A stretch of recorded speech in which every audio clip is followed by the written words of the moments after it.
우리나라에서 두 번째로 높은 건물이죠. 부산 해운대 초고층 주상 복합 건물 LCT의 특혜 분양 리스트를 연합뉴스TV가 단독 보도해드린 바 있습니다. 이 리스트에는 LCT 실소유주로 알려진 이영복 회장과 그의 아들이 관리한 인사 130여 명이 들어 있었습니다. 현직 국회의원부터 법원장, 검사장, 고위공무원, 유명 기업인 등이 총망라돼 파장이 일고 있습니다. 이 내용을 취재하고 있는 고희훈 기자 연결해서 자세한 이야기 들어보겠습니다. 고희훈 기자. 네, 부산 해운대 해수욕장에 나와 있습니다. 제 뒤를 보시면 높은 건물 3개가 보이실 텐데요. 부산 해운대의 랜드마크로 자리매김한 LCT입니다. 최근 연합뉴스TV 보도를 계기로 이곳의 특혜 분양을 놓고 논란이 벌어지고 있는데요. 정상 분양 절차를 무시하고 특정인을 위해 분양권을 미리 빼줬다는 겁니다. 앞서 저희 취재진이 지난 1월 LCT 상가 개별 분양 문제를 취재하는 과정에서 리스트를 확보하게 됐는데요. 리스트는 확보했지만 작성 경위 등을 명확하게 설명해 줄 수 있는 결정적인 취재원을 만나지 못해 그동안 보도를 보류하고 있었습니다. 그런데 후속 취재를 통해 당시 사정을 잘 아는 제보자를 만날 수 있었고 보도를 통해서 세상에 알려지게 된 겁니다. 리스트는 엑셀 파일 형태로 작성되어 있는데요. 이영복 회장이 직접 관리하는 명단, 그리고 그의 아들이 관리하는 명단 등 크게 2가지로 나뉩니다. 이영복 회장이 관리한 인사는 93명, 아들이 관련된 인사는 30명 정도입니다. 총 130여 명 정도가 되는데요. 현직 국회의원부터 법원장, 검사장, 고위 공무원, 굴지의 기업 최고 경영자와 지역 기업인 등이 기재가 돼 있습니다. 이렇게 확보한 특혜 분양 리스트, 과연 신뢰할 수 있는 자료인지도 많은 분들이 궁금해하는 것 같습니다. 네, 저도 그 부분을 많이 고민했습니다. 그렇지만 자료는 성함, 회사, 직함, 전화번호, 선택호실, 그리고 인맥 관계 등을 담은 비고란까지 굉장히 상세하게 기술돼 있어서 언뜻 보기에도 심상치 않았습니다. 무엇보다 파일이 작성된 시점에 주목을 했는데요.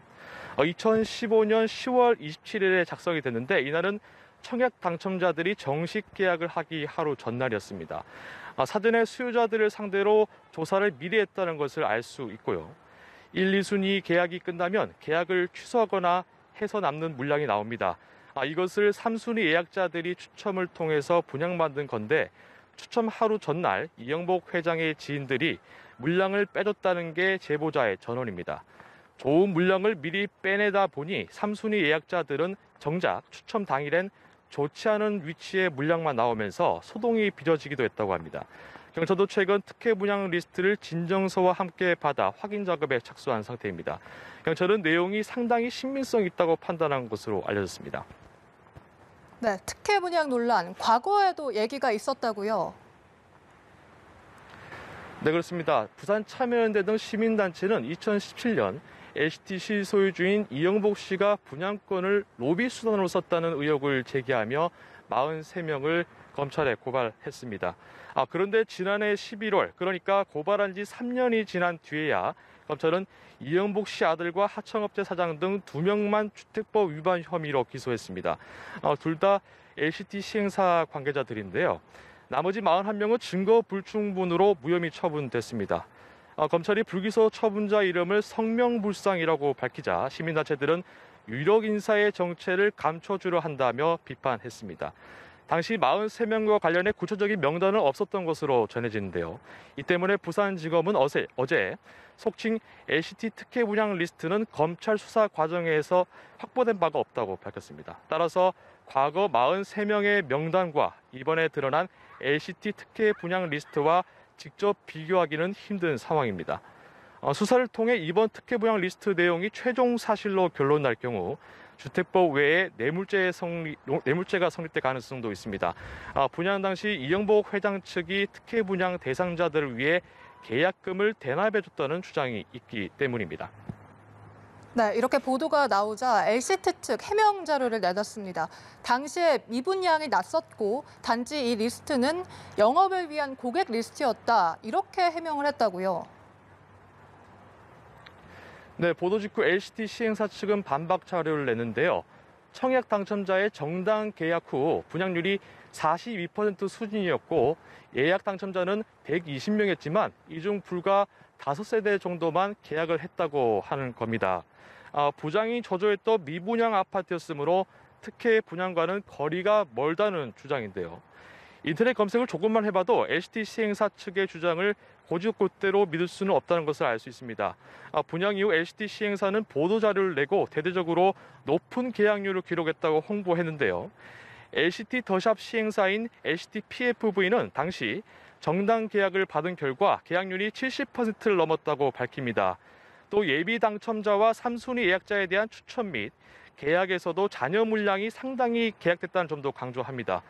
당시 언론들은 사실상 완판이라는 제목의 기사를 많이 보도하게 됐습니다. 따라서 분양이 저조하다는 주장과는 거리가 멀어 보입니다. 리스트가 영업을 위한 고객 명단이라는 주장도 마찬가지입니다. 리스트를 살펴보면 명단에 들어가 있는 이가 어떤 호실과 평수, 위치 등을 구체적으로 요구하는지 적혀 있는데 이 부분을 어떻게 설명할 수 있을지 대부분 유럽사나 특권층인 리스트를 단순히 영업을 위한 고객 명단이라고 할 수 있을지 의문입니다. 네, 이 밖에 이 기사에서 다루지 못한 부분과 함께 앞으로 이 사건 어떻게 전개될지도 설명을 해주시죠. 네, 명단에 있는 사람들이 누구인지 궁금해하시는 분들 정말 많으실 겁니다. 각 언론사 기자들부터 국회의원, 의원실 등 곳곳에서 문의가 요청했는데요. 너무 전화가 많이 와서 휴대전화를 계속 보조 배터리 연결하고 다닐 정도였습니다. 이 리스트는 저희 연합뉴스TV가 가지고 있지만 명단에 있는 인사 전부가 실제로 LCT의 거주 또는 소유하고 있거나 특혜를 받았다고는 현재까지는 단정할 수는 없습니다. 앞으로 경찰 수사를 통해 밝혀져야 할 부분이라고 생각을 합니다. 이런 이유 때문에 어느 곳에도 제공하지 않고 오로지 보도 목적으로 활용을 하고 있습니다. 보도 이후 특혜 분양 리스트라는 문건은 혹은 사진 파일이 돌아다니고 있는데요. 일부 언론은 이걸 가지고 보도에 인용하는 곳도 있습니다. 저희가 확보한 문건과는 지금까지 다른 것으로 일단 파악을 하고 있습니다. 명단은 진정서와 함께 경찰에도 제출된 상태인데요. 부산경찰청 반부패 경제범죄수사대가 사건을 담당하고 있습니다. 경찰은 공식적으로 아직 정식 수사에 착수한 건 아니라고 밝혔지만 사실관계 확인과 조사에 심혈을 기울이고 있는 것으로 알려졌습니다. 부산청 반부패 경제범죄수사대는 수사조직 확대 개편에 따라 지난 2월 출범했는데요. 검찰의 직접 수사 대상 범죄가 대폭 축소되면서 그동안 주로 검찰이 담당하던 사기 횡령 등 사건을 담당하게 된 겁니다. 앞서 이루어진 검찰 수사가 미진했다는 시각이 적지 않기 때문에 이번에 경찰에서 의미 있는 수사 결과가 나올지 많은 사람들이 관심 있게 지켜보고 있는 상황입니다. 구체적 내용이 담긴 리스트까지 확보된 만큼 진상 규명을 위한 경찰의 철저한 수사를 기대를 해봅니다. 지금까지 부산 해운대 해수욕장에서 연합뉴스TV 고효리입니다.